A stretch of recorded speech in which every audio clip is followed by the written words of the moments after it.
Assalamualaikum warahmatullahi wabarakatuh. Bismillahirrahmanirrahim. Ya hadina sunarrahim wa hifdzal kitab. Al-Habib Umar bin Muhammad bin Sa'id bin Habib Bismillahirrahmanirrahim. Imam Syed Alawi bin Abdullah bin Husaim al-Turus nafa'anallah bi ulumihi ma fi darain amin bisiril Fatihah.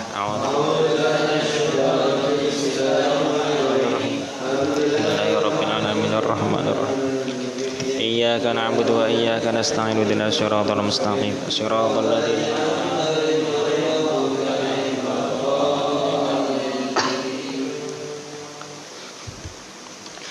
Bismillahirrahmanirrahim. Qala al-musannif rahimahullahu taala wa nafa'ana bihi wa bi 'ulumihi fid dharain amin.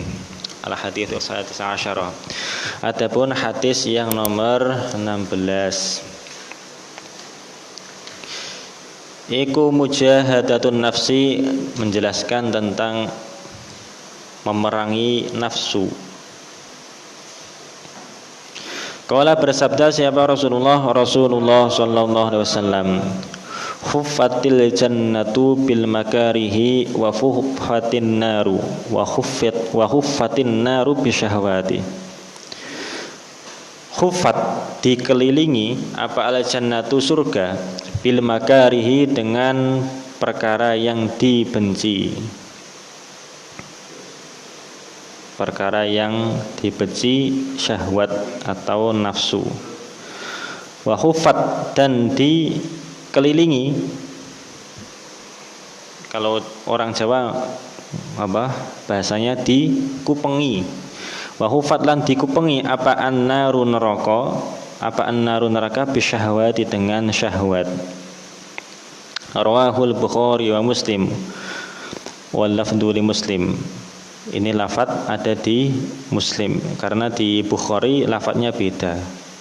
Hujibatil jannatu bil makarihi wa hujibatun naru bisyahwati, di kitab Bukhari. Jadi lafaz yang ini diambilkan dari Sahih Muslim. Hadisnya ya Sahih wong Bukhari Muslim.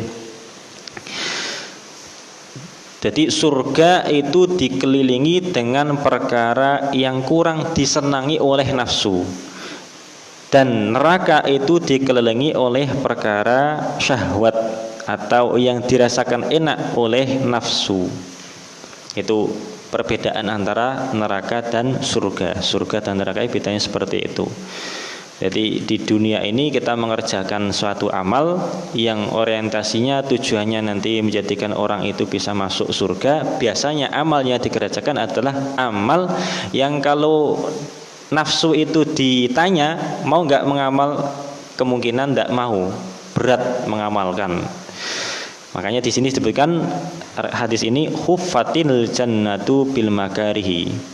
Surga itu dikelilingi dengan perkara-perkara yang dibenci oleh nafsu, sedangkan neraka itu dikelilingi oleh perkara-perkara yang disenangi utawi diingini oleh nafsu, yang dirasakan enak utawi lezat oleh nafsu. Syarhul hadis, syarah atau penjelasan dari hadis ini. Qauluhu sallallahu alaihi wasallam, khuffatil jannatu, khuffat, dikelilingi, apal al jannatu, surga, ai minal khifafi wa huwa, maksudnya dari kita khifaf, wa huwa ma yuhitu bi syai'i hatta la yatawassala ilaihi illa bi takhtihi. Yang disebut dengan dikelilingi itu maksudnya gimana? Yaitu perkara yang mengelilingi pada sesuatu sehingga bisa sampai pada perkara yang awal tadi itu dengan harus melewati. Misalnya bumi ini bulat, maka mau ke sini lagi itu harus mengelilingi. Nah, jadi bulat itu maksudnya seperti itu. Nah, orang itu bisa mendapatkan surga harus dikelilingi dulu dengan perkara-perkara yang enggak enak oleh nafsu.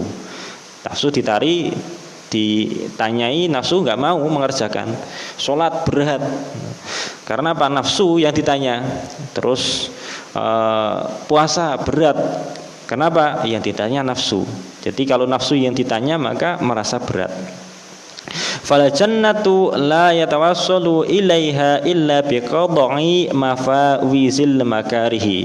Maka surga itu tidak bisa sampai kepada surga kecuali dengan memutus melewati perkara yang dibenci.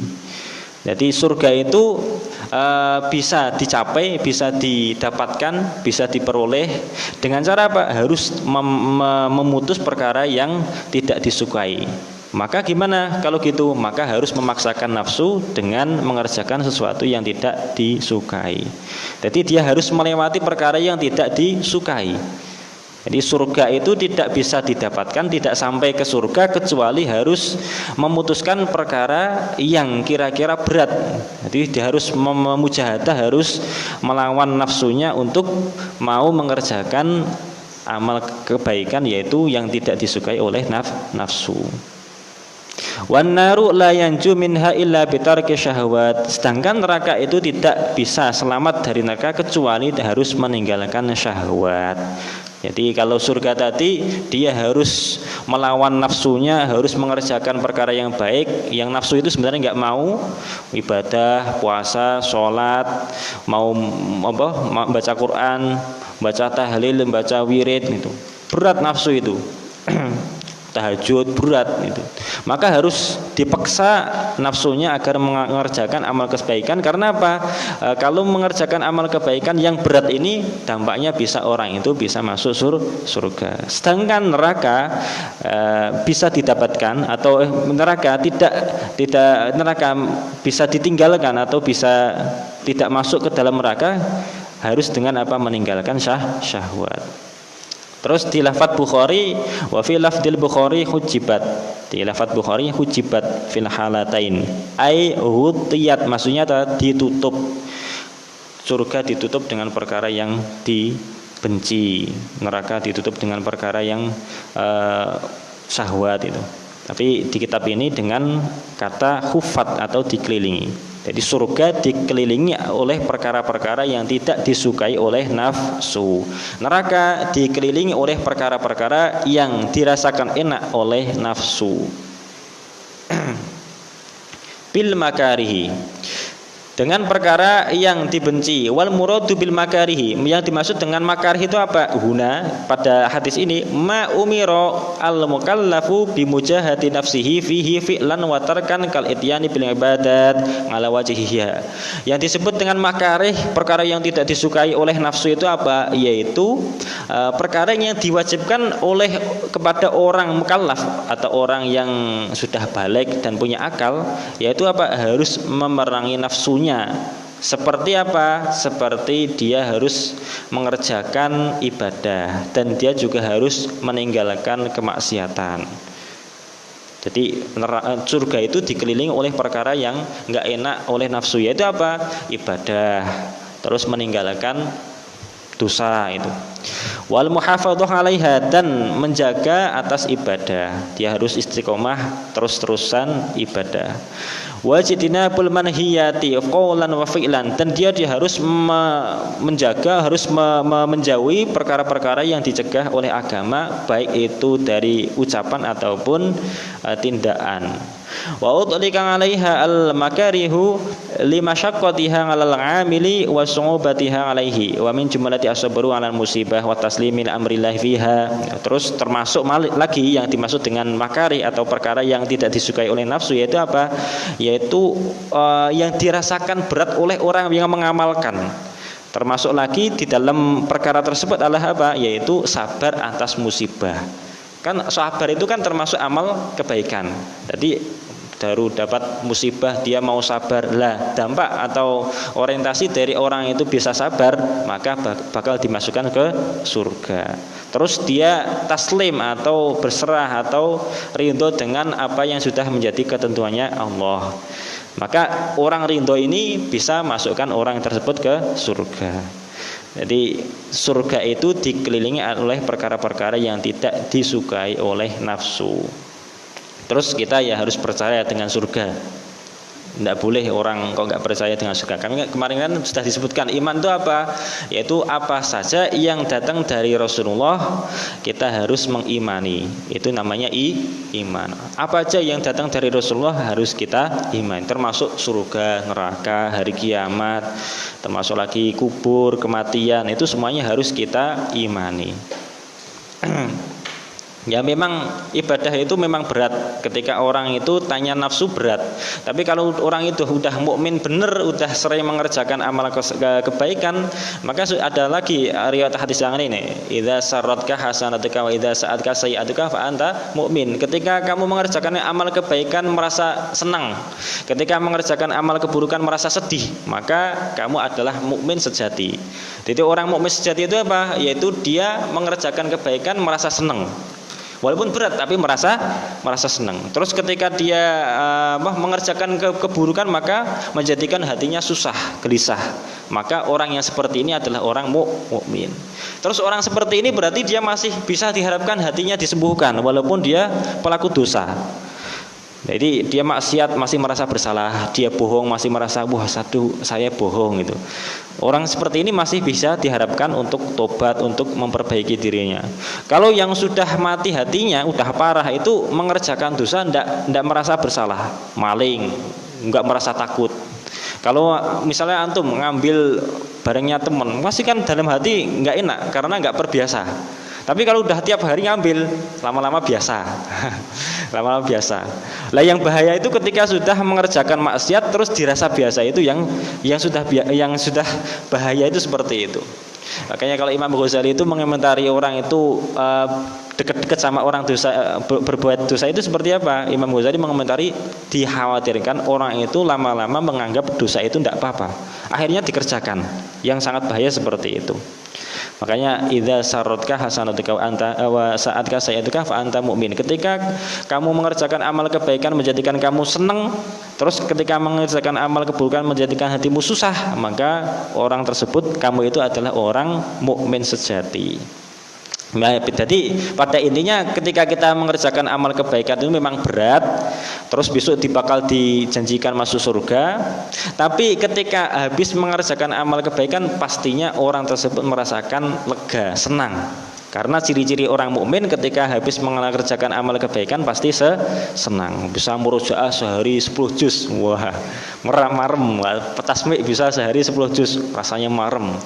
Atau bisa tahajud, rasanya lega. Enggak malah getun. Orang kok malah getun. Wah, aku bengi tahajud saya ngantuk getun aku. Ngerti orang tahajud. Wah, ini malah aneh itu. Atau orang sedekah ya, orang sedekah. Habis sedekah malah nangis. Wah, apa yang nangis? Duitku habis. Pas sedekah itu. Atau habis korban habis beli kambing 2,5 juta. Wah, habis korban malah nangis, guru-guru itu. Dikira dia itu sedang meresapi Nabi Ismail sama Nabi Ibrahim. Wah, ini orang hebat banget ini. Pas lagi Idul Adha malah meresapi. Khatibnya menyampaikan tentang Nabi Ibrahim sama Nabi Ismail seperti ini gitu. Wah, orang nangis gitu. Tanya Luqman tanya sama orangnya, ada apa? Kok nangis? Saya nangis. Apa tersentuh sama khatibnya? Enggak, saya habis keluar duit 2,5 juta. Itu kalau orang ngamal kebaikan merasa senang harusnya enggak seperti itu. Ya lega gitu, bisa ikut korban, bisa ikut sedekah, itu lega. Jadi ciri-ciri orang mukmin sejati walaupun berat mengerjakan amal kebaikan tapi dia pasti merasakan senang. Itu ciri mukmin sejati seperti itu. Puasa kan berat puasa itu, ya. Makanya kalau di riwayat hadis lain ad-dunya sijnul mu'min wa jannatul kafir. Dunia itu penjara bagi orang mukmin dan neraka bagi orang surga bagi orang kafir. Dunia itu penjara bagi orang mukmin dan surga bagi orang kafir. Jadi orang mukmin itu kan di dunia ini ada batasan-batasan, tidak boleh sembrono mengerjakan perkara semua hal. Misalnya zina tidak boleh, minum khamr tidak boleh, maling tidak boleh, ghosab tidak boleh itu. Perkara-perkara tidak boleh dikerjakan. Berarti kan ada aturannya. Hidup itu ada aturannya. Cara wong pakai motor atau mobil itu di perempatan itu kan ada bangjo ya, ada lampu merah, ada lampu hijau, ada aturannya. Kalau lampu merah ya jangan maju, jangan bablas, tapi kalau lampu hijau ya bablas, jangan malah berhenti. Itu berarti ada aturannya, nggak sembrono gitu. Nah, hidupnya orang Islam, orang mukmin itu ada aturannya seperti ini. Maka di dunia ini merasa seperti penjara. Tapi orang kafir, orang yang ateis, nggak punya agama, pokoknya nggak nganggep akhirat itu ada, nggak nganggep setelah hidup ini nggak ada hidupan lagi, nggak nganggep seperti itu. Maka kehidupannya nggak ada aturan, mau zina, mau limo itu apa aja. Wes pokoknya mau zina, minum khamr, ganja, wes pokoknya barang-barang dilakoni kabeh. Orang yang kafir seperti ini menganggap ngerasa dunia itu seperti surga karena tidak ada aturannya. Kalau antum kan misalnya subuh jam berapa subuh itu? Jam 4:30 dengar adzan, rasanya males gitu, kepengen tidur, memaksakan hatinya tetap harus bangun sholat karena kepengen sholat subuh. Berarti kan merasa berat ini sebenarnya. Kalau orang kafir tidak punya agama, orang yang ateis itu jam 4:30 ya, 4:30 bangun. Mau ngapain dia? Tidur lagi kan enak tidur lagi itu. Makan bebas, mau makan babi, bekicot, mau makan ular, apa kemarin tikus, apa anak tikus itu apa namanya? Cindil, mau lowo, mau makan ular, apa? Ungkrung, putul, dimakan semuanya itu, bebas. Orang kafir seperti itu ya. Barang-barang kabeh dipaem. Maka menganggap dunia ini seperti surga karena apa? Semuanya bebas, dikerjakan bebas. Tapi kalau kita ada batasan yang nggak boleh, ini nggak boleh, ini nggak boleh, ini nggak boleh, ada batasan-batasannya. Yang wajib harus dikerjakan, ini harus sholat, harus puasa, itu harus haji, itu harus zakat. Ada batasan yang wajib harus dikerjakan. Itu orang mukmin seperti itu. Tapi kalau di kitab Tanbihul Hufin itu keterangan seperti ini. Maksud dari hadis tersebut adalah ketika orang mukmin itu mau mati, semua orang manusia itu ketika mau mati, ketika hampir mati diperlihatkan tempat yang nanti mau ditempati. Ketika orang mukmin itu melihat mau mati, mau ajal, mau sakaratul maut, maka sama Allah diperlihatkan matanya ini melihat surga yang bakal ditempati. Maka ketika melihat surga senang, wah ini saya bebas dari penjara. Wah, dunia ini penjara. Setelah ini kan saya ada batasan, tidak boleh ini. Besok saya ke sana bebas, di sana mau ngapain aja. Lah orang yang mukmin itu menganggap dunia seperti penjara karena apa? Melihat ketika mau mati melihat surga sudah dibukakan sama Allah, langsung melihat surga, bakalan masuk surga. Besok di sana bebas. Tapi orang kafir di sini bebas di dunia. Ketika mau mati diperlihatkan neraka. Ketika melihat neraka langsung seketika menganggap ini benar-benar surga. Saya nggak mau mati. Ini dunia ini benar-benar seperti surga karena semuanya bebas. Di neraka wah ngeri banget itu. Orang kafir dengan orang mukmin itu bedanya seperti itu. Jadi orang mukmin di dunia seperti di penjara. Di penjara kan ada aturannya, tidak bisa gini itu. Nah, itu kita harus percaya dengan surga. Makanya kalau pakai dalil ya, kalau pakai dalil kan enak. Di juz 1 itu apa? Yang kaifa takfuruna billahi wa kuntum amwatan fa ahyaakum tsumma yumitukum tsumma yuhyikum tsumma ilaihi turja'un. Kita itu kan dihidupkan sekarang dari mati. Kan sebelum kita hidup kan berarti belum ada. Dari belum ada sekarang menjadi ada. Besok enggak ada lagi dimatikan. Dibangunkan lagi dari kubur. Lah Allah itu begitu mudah sangat membuat kita dari tidak ada. Dulu kan kita tidak ada, menjadi ada. Apalagi kita udah ada, diadakan lagi besok di alam setelah dunia. Kan mudah seperti itu. Paham kan? Allah itu membuat sesuatu yang belum ada jadi ada aja mudah, apalagi kita udah ada dijadikan besok lagi ada di akhirat. Kan lebih mudah seperti itu. Kaifa takfuruna billahi wa kuntum amwatan fa ahyaakum tsumma yumitukum tsumma yuhyikum tsumma ilaihi turja'un. Itu dalilnya seperti itu. Ada lagi yang kasih gambaran. Gambarannya seperti apa? Orang itu kan kalau hamil, misalnya istri saya Anis itu baru hamil. Bayi yang ada di dalam perut ini bisa berpikir seperti orang dewasa kayak kamu misalnya ya, bisa mikir itu. Terus dia bisa berpikir layaknya orang dewasa. Saya kasih tahu bayi ini di dalam perut. Iya bayi, kalian belum kasih nama ya. tak tanya dulu bayi ini. Iya bayi, tak kasih tahu. Besok kamu kalau lahir di alam dunia ini ada mobil rodanya 4, bunder-bunder itu. Kalau kayak di perutmu gambarannya kayak inilah apa ya yang di perut bunder itu apa? Nah, terus tak ceritakan di dunia ini ada rumah seperti ini gambarannya. Ada kereta, ada pesawat, ada macam-macam saya ceritakan bayi itu. Bayi yang ada di perut itu kemungkinan besar tidak mau percaya. Wah, saya nggak percaya. Kenapa? Di sini nggak ada kayak gitu.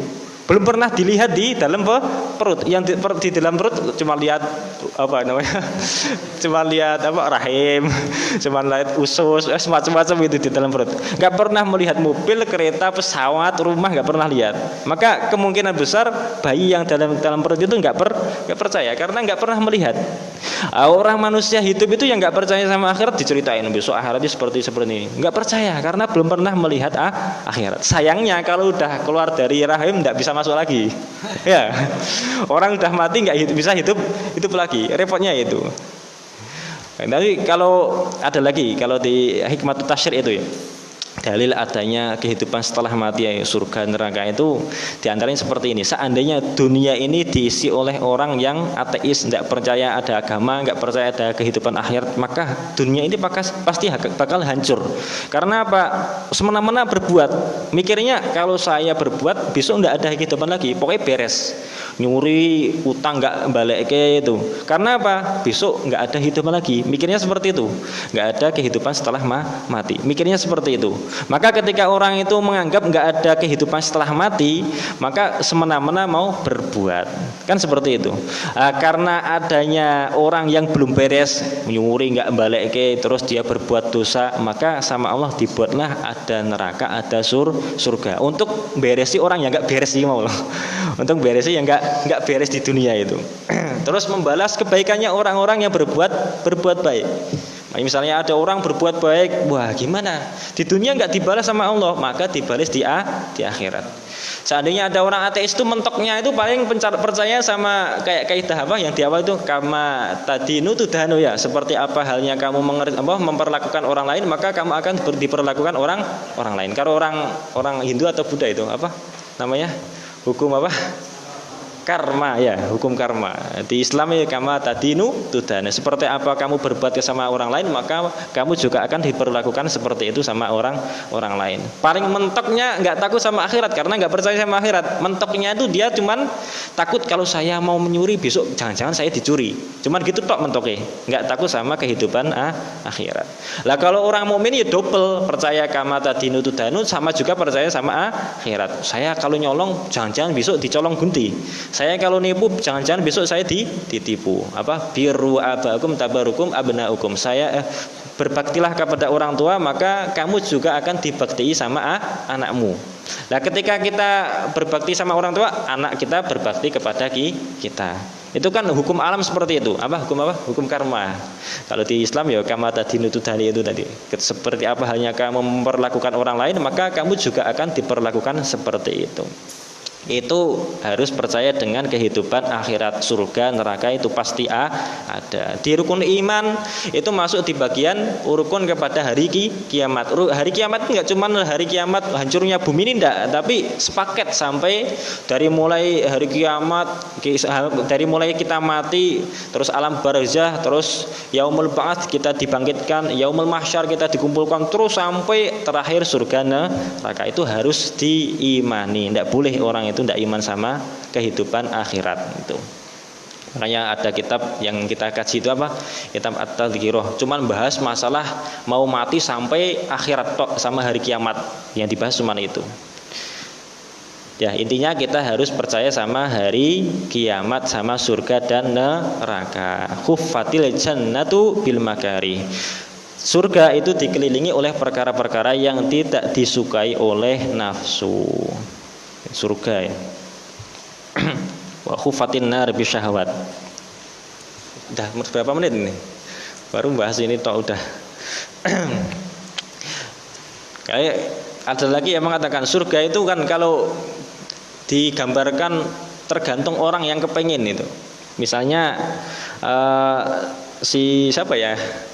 Tenggara ini kepenginnya leleh-leleh, enak leleh-leleh, tuturon gitu. Maka udah ada dalilnya itu. Pokoknya kalau menggambarkan dunia surga kepengen kayak orang yang layah-layah, nyantai-nyantai, nganggur lah. Nganggur ya. Nganggur lockdown terus nganggur. Maka caranya gimana? Yang di Al-Baqarah innal muttaqina fi jannati wa uyun. Ngala surri mutaqabilin yatufu alaihim wildanun mukhalladun bi akwabin wa abariqa wa ka'sim min ma'in. Itu kan layah-layah ya, enak. Tidur-tiduran, ada permadani yang dari emas, kan enak. Wah, pokoknya saya kepengen layah-layah. Wah, ada di surga. Pakai dalil itu. Terus ada lagi kepengen buah-buahan. Ala suri mutaqabilin yatufu alaihim wildanun mukhalladun bi akwabin wa abariqa wa ka'sim min ma'in. Itu kepengen minum-minuman. Wah, di dunia nggak pernah beli es krim. Wah, bisa belinya di sana. Bi akwabin wa barika wa ka'si memang la yusaddaun anha wa la yusifun. Enggak pernah menjadikan mabuk itu. Pokoknya enak terus. Minum terus sepuasnya. La yusaddaun anha wa la yusifun. Wa faqihatin mimma yatakhayyarun. Mau pakai buah-buahan apa? Boleh milih di sana. Mau enak. Enggak pernah makan apel, enggak pernah makan pir, enggak pernah makan jeruk. Wah, pokoknya jawabannya ada di surga. Kan enak itu. Wis ya wakingah itu dibaca terus itu. Wa faqihatin mimma yatakhayyarun, terus walahmi thairi mimma yashtahun wa khurun. Wah, iki ya punya nafsu besar itu. Wah, saya kalau minum udah biasa. Layah-layah di dunia ini nganggur terus saya. Ngobrol sama temen, wah sampai malam itu. Buah ya saya juga sering makan buah, apalagi nanam kates.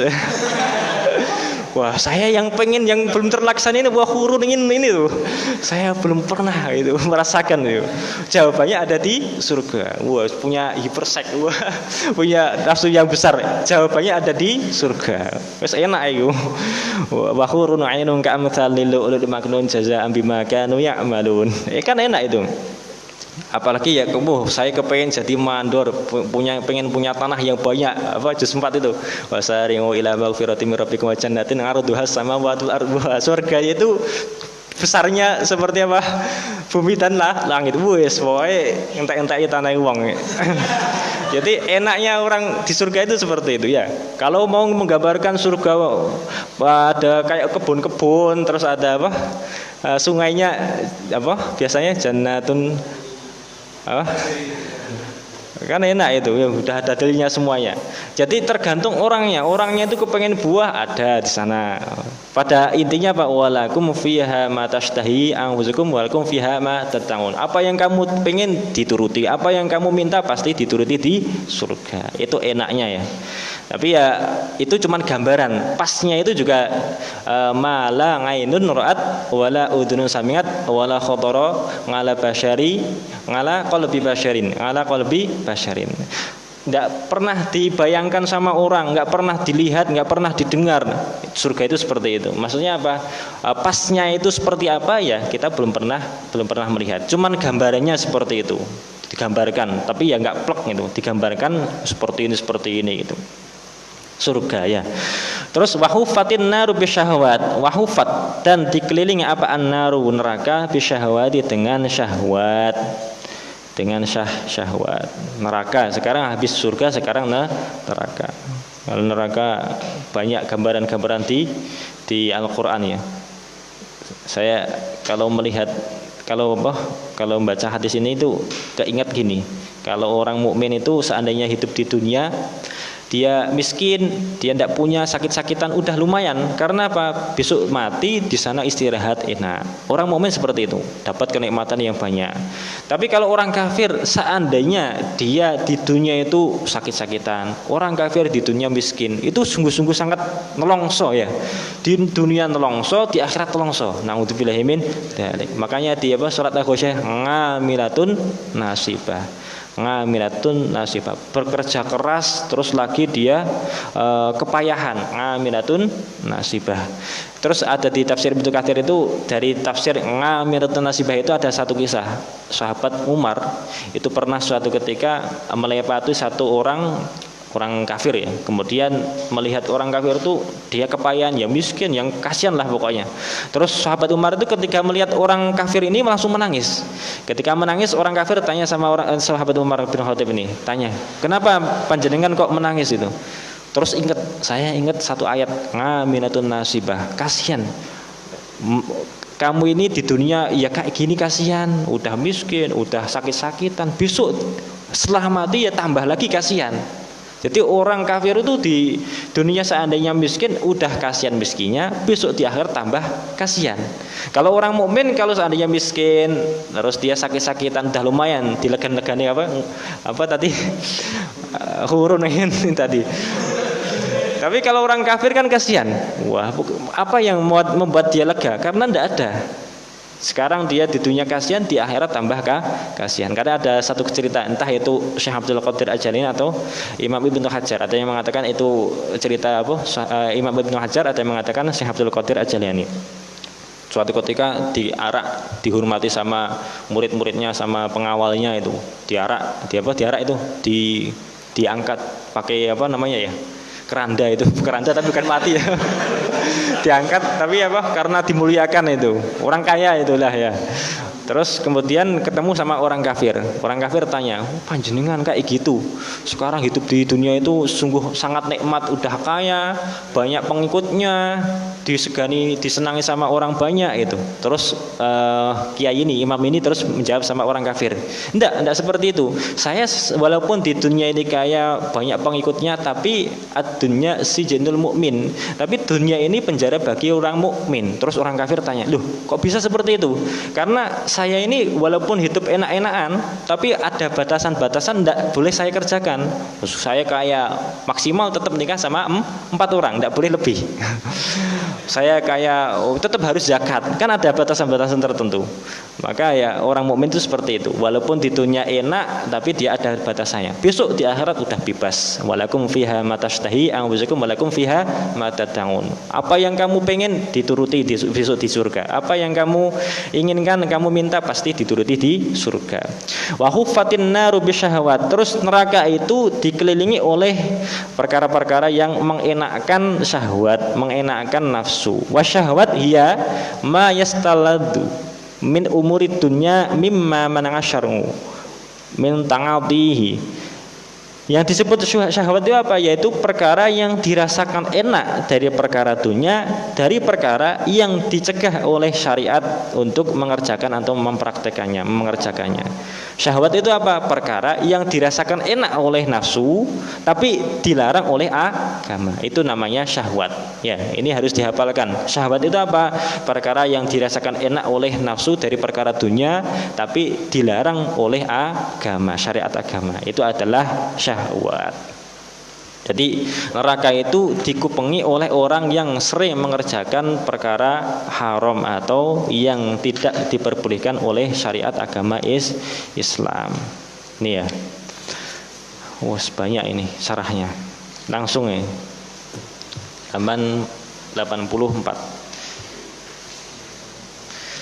Fawaidul hadis. Faedah dari hadis ini. Hufatil jannatu bil makarihi wa khuffatin naru bisyahawat. Surga dikelilingi oleh perkara yang tidak disukai oleh nafsu, dan neraka dikelilingi oleh perkara yang dirasakan enak oleh nafsu. Yang pertama, anna thariqal jannati mahfufun bil muta'ibi. Sesungguhnya jalan menuju surga itu dikupengi atau dikelilingi oleh perkara-perkara yang melelahkan, kesulitan, yang menyulitkan. Jadi perkara jalan ke surga itu adalah jalan yang harus ditempuh dengan melewati banyak kesulitan-kesulitan. Wal mujahadat dan mujahadah, memaksakan nafsu diri harus mengerjakan amal kebaikan. Wasabri dan sabar, ngaluk taati atas mengerjakan taat. Wanganil ma'asiyati dan sabar meninggalkan maksiat. Jadi sabar kan ada sabar mengerjakan taat, sabar meninggalkan maksiat. tahajud jam 3 malam bangun, tak sabar-sabarkan hati untuk mengerjakan tahajud, maka itu sabar untuk mengerjakan taat. Terus nafsu kepengen ngene, wah itu dicegah, ditahan nafsunya, itu berarti sabar menghindari dari maksiat. Li'annaha ghaliyatun la tunalu bin naumi, karena surga itu harganya mahal, tidak cukup diperoleh dengan tidur-tiduran. Tidak cukup diperoleh dengan tidur-tiduran. Karena perkara yang mahal. Saya mau beli mobil Panther harga 50 juta, masih agak murah itu. Jadi kerjanya masih nyantai. Wah, kepengen harga yang 500 juta Fortuner. Wah, kerjanya harus ekstra lagi. Siang malam kerja itu. Sama, misalnya saya kepengen nikah sama yang jelek, wah tuh tidur-tiduran enggak apa-apa. Karena pengennya nikahnya nggak usah cantik-cantik lah. Wong saya juga nyadar kalau saya orangnya pemalas sih. Tapi kalau antum pengennya, wah saya kepengen dapat pengen dapat anak kiai yang cantik kaya, wah. Tapi di pondok tidur-tiduran agak-agak mustahil itu. Ya kalau kepengen dapat yang kaya, yang anak kiai kaya hafidhah pisan. Wah, itu harus ditempuh dengan perjalanan yang panjang, harus murojaahnya banyak, ngajinya sergap ya, tertib peraturan. Terus pikirnya wes pokoknya raleren. Terus murojaahnya sehari banyak itu, Qur'annya lancar, kitabnya top, wah itu kan kaya.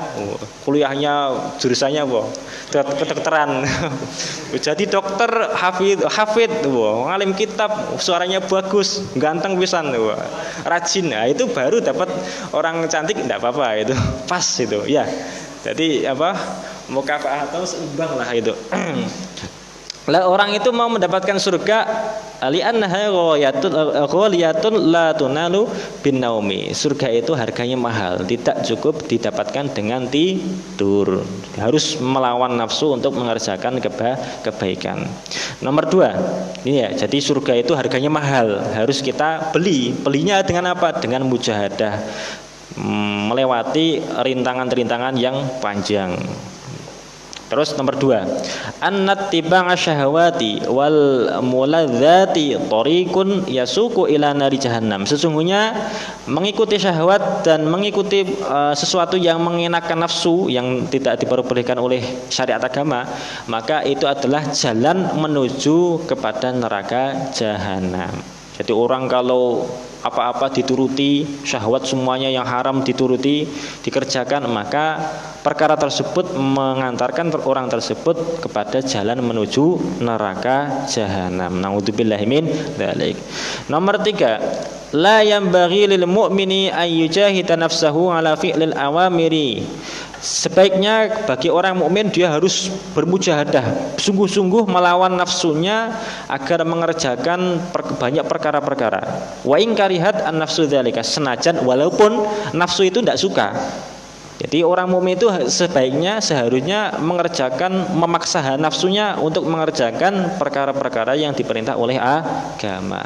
Kama annahu yujahiduha 'alal ibti'ati 'ani syahawati. Seperti halnya dia harus bersungguh-sungguh menjauhi syahwat, menjauhi dari syahwat. Syahwat itu apa? Perkara yang dirasakan enak oleh nafsu dari perkara dunia yang tidak diperbolehkan oleh syariat agama. Wa in rahobat fiha, walaupun dia kepingin mengerjakan syahwat tersebut, tetap harus dijauhi. Jadi orang mukmin sejati harusnya seperti itu, berusaha semaksimal mungkin untuk mengerjakan ibadah, menjauhi maksiat. Ini syahwat yang haram ya. Di halaman 81 itu ada keterangannya, syahwat yang tidak sampai haram. Ini besok keterangannya ditambah lagi. Wa amma syahwatu al-mubahah fala tadkhulu fi hadhihi. Tetapi kalau syahwat yang tidak sampai haram, maksudnya boleh, maka tidak masuk pada hadis tersebut. Lakin yukrahu al-ikthar minha makhafatan ay yajurra illal muharramah. Tetapi sebaiknya dia tetap menghindari, tidak terlalu banyak. Jangan banyak-banyak mengerjakan syahwat yang mubah. Karena apa? Jangan-jangan karena sering mengerjakan syahwat yang mubah, yang boleh, bisa mengantarkan dia mengerjakan syahwat yang diharamkan oleh agama. Syahwat yang boleh itu seperti apa? Tidur, pagi tidur, hampir siang tidur, siang tidur, sore tidur, malam tidur. Sehari normalnya berapa? 7 jam ya. Tapi dia sehari tidurnya malah dibalik. Tidurnya itu berapa berarti? 4 dibagi 7 itu di 7 ya? 17. Dia tidurnya malah 17 jam. Tidur 17 jam, bangunnya 7 jam. Itu kan enggak baik. Jadi syahwat yang mubah, yang tidak sampai haram, jadi dia tidur tapi tetap sholat dia. Tidur tetap sholat, tetap puasa, tapi tidur banyak. Maka seperti ini tetap sebaiknya dihindari. Makan juga sama. Makan kan enggak apa-apa. Makan bakso 5 porsi kan enggak apa-apa. Makan soto 5 porsi misalnya enggak apa-apa. Enggak pernah makan sate kambing karena sekarang punya duit 10 juta. Dapat hadiah 10 juta. Langsung makan kambing 10 porsi. Boleh enggak? Boleh aja. Tapi sebaiknya dihindari. Karena apa? Syahwat yang diperbolehkan tetap sebaiknya dihindari. Jangan banyak-banyak, minimal seperti itu. Karena apa alasannya? Dikhawatirkan dia bisa terjerumus kepada perkara yang diharamkan oleh agama. Au yaqsi al-qalba, atau bisa menjadikan hati menjadi keras, atau bisa menjadikan dia terlalu sibuk dengan dunia yang bisa menjadikan dia mengu noleh dari agama. Jadi kalau perkara syahwat yang syahwat itu kira-kira tidak sampai haram, maka boleh dikerjakan, tapi kalau bisa dihindari. Jangan banyak-banyak, tidur jangan banyak-banyak, makan jangan banyak-banyak itu. Apalagi wis pokoknya yang boleh-boleh, syahwat yang boleh-boleh itu kalau bisa jangan banyak-banyak. Karena apa? Karena bisa menjadikan orang tersebut hatinya keras dan bisa mengantarkan orang tersebut mengerjakan perkara yang haram. Wallahu a'lam bishawab. Al-Fatihah.